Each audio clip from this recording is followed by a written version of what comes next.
5 kilo. Ya. 5 kilo berarti 100.000 ya. Oh, kalau segini tunggu Mbak. 25.000. Oh ya. Tabungan 10.000. Nabung ya. Pinten Bu? Oke, monggo. 4545.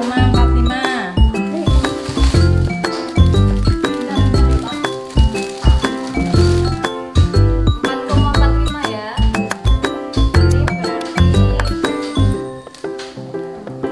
Ini nabung 10. oh ya, Mana utang 10. ya.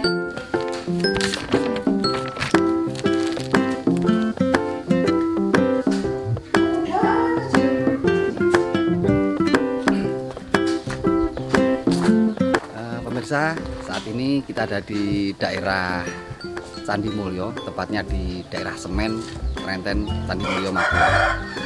Ada kelompok wanita tani, yaitu dengan nama Nila Lestari. Nah, seperti apa kegiatan mereka-mereka? Mari kita lihat dengan seksama. Assalamualaikum. Lagi ngapain ini, Mbak?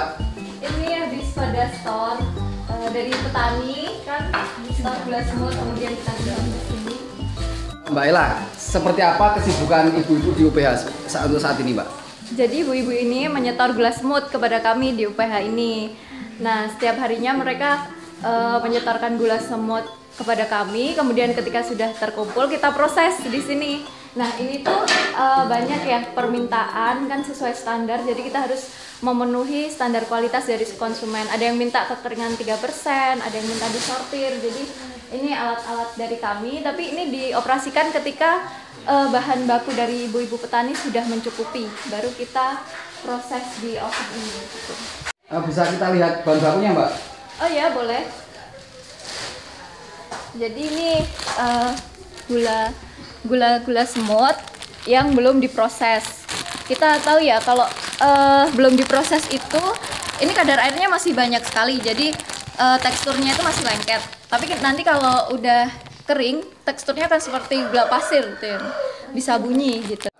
Ibu-ibu yang tergabung dalam KWT ini memproduksi di rumah terus setor kemari atau gimana, Mbak? Iya, benar sekali. Jadi ibu-ibu di dusun kami ini membuat gula semut ini di rumah, home industry kan. Kemudian di store ke sini untuk kita samaratakan kualitasnya. Nah, ini bisa dilihat ya, ini ada nama-nama petaninya, ada Mbak Yu Tomblok, kemudian Mbak Yu Titi. Nah, ini ada nama-namanya. Kemudian nanti kita beli di sini, gitu. Ditimbang setiap kali mereka store. Untuk ibu-ibu sendiri, biasanya menyetor ke tempat jenengan ini itu biasanya seminggu berapa kali, terus setiap pengiriman itu setiap penyetoran itu berapa kilo, Mbak? Ya tergantung ya, itu tuh ada yang 2 kilo, kadang sekilo, ada yang 3 kilo. Itu mereka biasanya menyetorkan 2 hari sekali gitu. Jadi rata-rata 1 minggu itu bisa 7 kilo sampai 10 kilo per petani. Mbak, yang menyetor ke sini ada berapa orang, Mbak? Ya sekitar 40-an petani ya.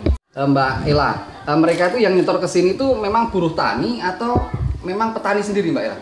Jadi di dusun semen ini ada yang memiliki kelapa sendiri, pohon kelapa sendiri, dan ada buruh tani. Jadi kalau penderes-penderes itu biasanya kita bagi hasil, sehari yang memiliki pohon kelapa, kemudian sehari penderesnya gitu. Setelah processing di ini, Mbak, di tempat ini, terus setelah itu seperti apa sih, Mbak, kemasannya setelah diproses? Nah, ini kan masih basah. Kemudian ketika kita sudah keringkan, kita oven. Untuk produk yang ekspor seperti di atas ini sudah kering. Nah, kemudian untuk produk retailnya sendiri kita seperti ini. Jadi ini bisa langsung dibeli di market ya. Kalau itu untuk produk ekspor. Kalau ini untuk konsumsi rumah tangga. Oh, lumayan bagus, Mbak. Sekarang perbedaannya untuk konsumsi untuk orang Indonesia dengan yang ekspor itu kayak mana, Mbak? Bedanya seperti apa? Kalau kita tergantung konsumen ya. Kalau yang ini kebetulan permintaannya itu 3%. Nah, kekeringannya itu 3%. Tapi kalau untuk retail ini ke kafe-kafe mintanya kekeringannya 2% gitu. Ke kafe-kafe dalam negeri. kita memenuhi standar yang diminta para eksportirnya. Sementara ini sudah diekspor kemana aja, Mbak? Kalau selama ini pernah ke Korea, kemudian kalau sekarang sedang ke Eropa. Kapan Mbak mulai ada ekspor itu, Mbak? Pada tahun 2015 itu kami sudah bekerja sama ya dengan salah satu eksportir, kebetulan ke Belanda. Kemudian kami melanjutkan ekspor juga ke Korea. Perlu diketahui bahasanya produk yang ada di Candi Mulyo ini sudah menembus pasaran internasional. Sementara ini memang produk-produk yang dari Mbak Ila dan kawan-kawan itu sudah merambah ke daerah Eropa. Nah, yang sebelah ini berarti mesti tumpuk-tumpuk semua ya? Iya. Berapa ini? Setiap satu sapnya itu berapa ini? Yang ini cuma ini dok lah. Jadi untuk tataran ini bisa sampai 10 kilo.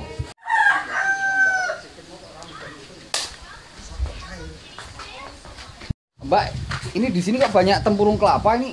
Buat apa sih, Mbak? Oh ya, kebetulan kan di sini banyak petani kelapa ya. Nah, kita ambil tempurung kelapanya sebagai limbah, kemudian kita masukkan ke dalam reaktor itu untuk diambil asap cairnya. Bentar Mbak, wah jangan panjang-panjang. Nah, kalau ini Mbak, ini kan ada kerannya, itu bisa menghasilkan apa sih Mbak yang dari sini tuh? Oh, yang ini nanti kita akan jadi campuran untuk mengaspal, Mas. Jadi tekstur aspalnya itu lebih lebih mencampur dan lebih kental. Terus hasil dari untuk campuran aspal ini sudah dipasarkan di mana Mbak? Selama ini kita ada permintaan di Jogja dan kita memenuhi 1 bulan itu sekitar 200 liter.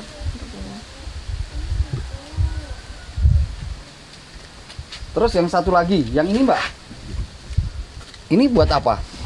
Kalau itu untuk pestisida alami, bisa digunakan sebagai jadi kalau organik itu kan tidak memiliki pabrikan gitu ya. Jadi kita solusinya adalah ini, pestisida alami dari asap cair tempurung kelapa grade 3.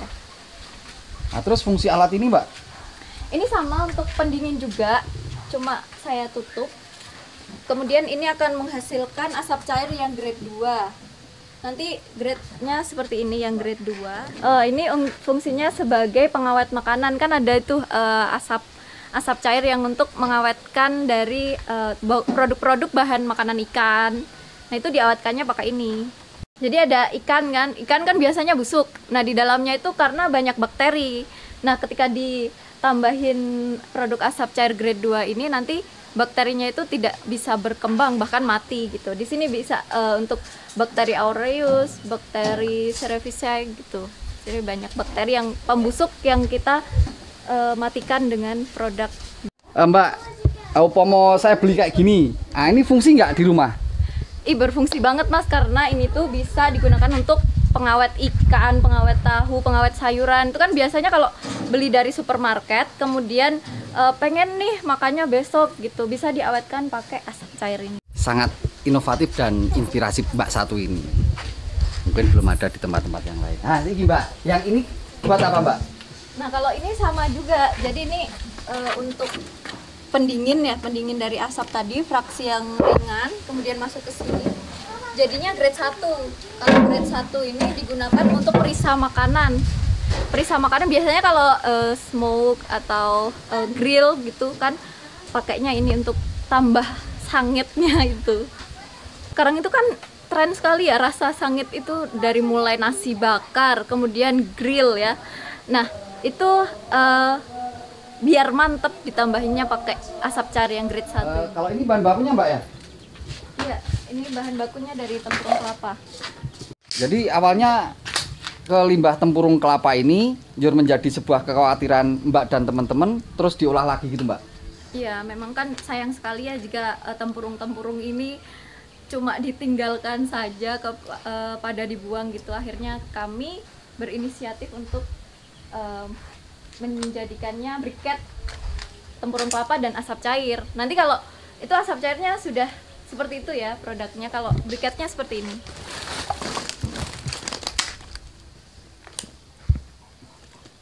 Seperti pepatah mengatakan bahwasanya banyak fungsi dari pohon kelapa, baik dari batang, akar maupun daun.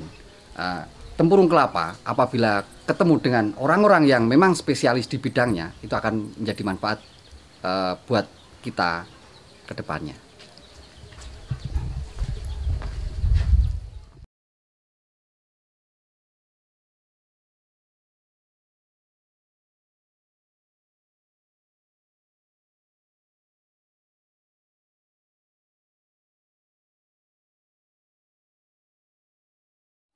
Oh, jadi untuk ekspornya nggak dari apa mineral Mana-mana gitu. Kan kalau kita mau ekspor itu kan ada.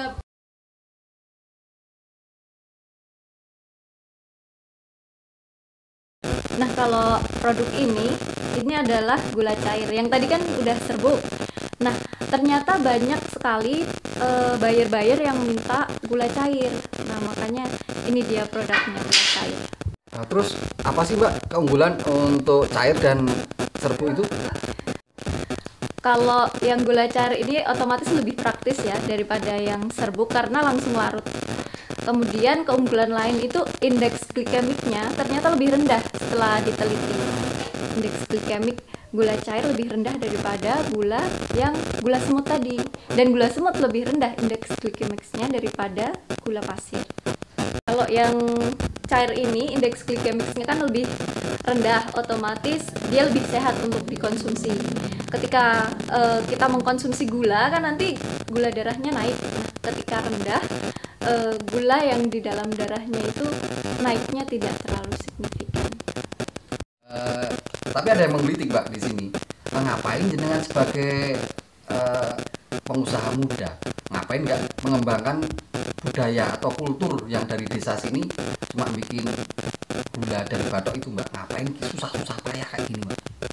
Alhamdulillahnya kan saya mengenyam bangku perkuliahan dan kebetulan ini cocok sekali dengan apa yang saya pelajari di kampus.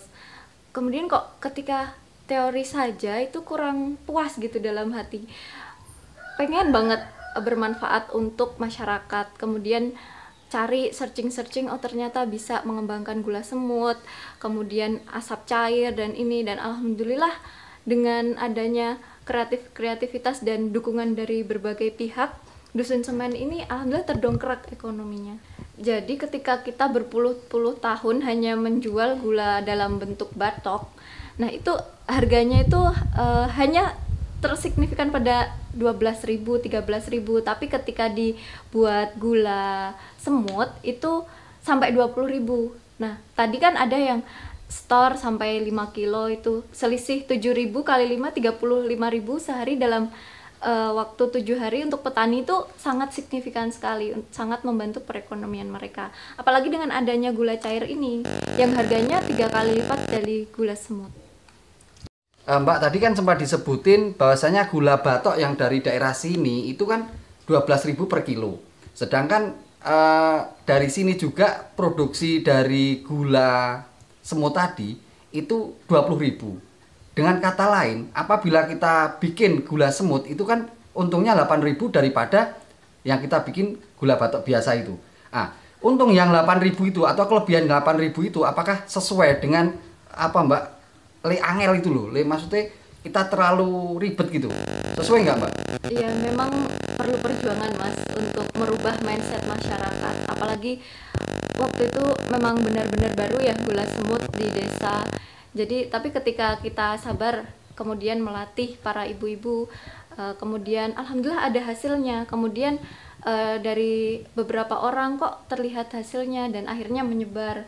Sekarang hampir seluruh petani petani gula semut di Dusun Semen ini sudah menerapkan. Ternyata membuat mindset atau merubah kultur yang untuk lebih baik itu memang tidak segampang membalikan telapak tangan. Sepertinya sudah dibuktikan Mbak Ella merubah sebuah mindset masyarakat yang notabene sederhana menjadi lebih yang istimewa. Mungkin seperti itu Mbak Ella ya. Iya. Alhamdulillahnya lagi kemarin kan saya sempat kuliah juga magister di UGM. Nah kemudian kok ada pengumuman dana hibah, ini cocok ini untuk pengembangan desa, dan alhamdulillah tadi ada juga alat untuk membuat briket dan asap cair. Akhirnya tempurung-tempurung kelapa yang menjadi limbah di rumah-rumah warga itu kami beli Mas tempurungnya. Kemudian juga menyerap tenaga kerja juga. Kemudian menjadi asap cair dan briket yang selama ini dicari-cari oleh buyer. Untuk merubah sesuatunya itu memang membutuhkan nekat, tekad, dan apabila kita sudah merubah semuanya, tidak ada hal yang mustahil. Dari Dusun Semen, Desa Trenten, Candi Mulyo, Andi DP, Agung Yeta mengabarkan untuk Magelang News.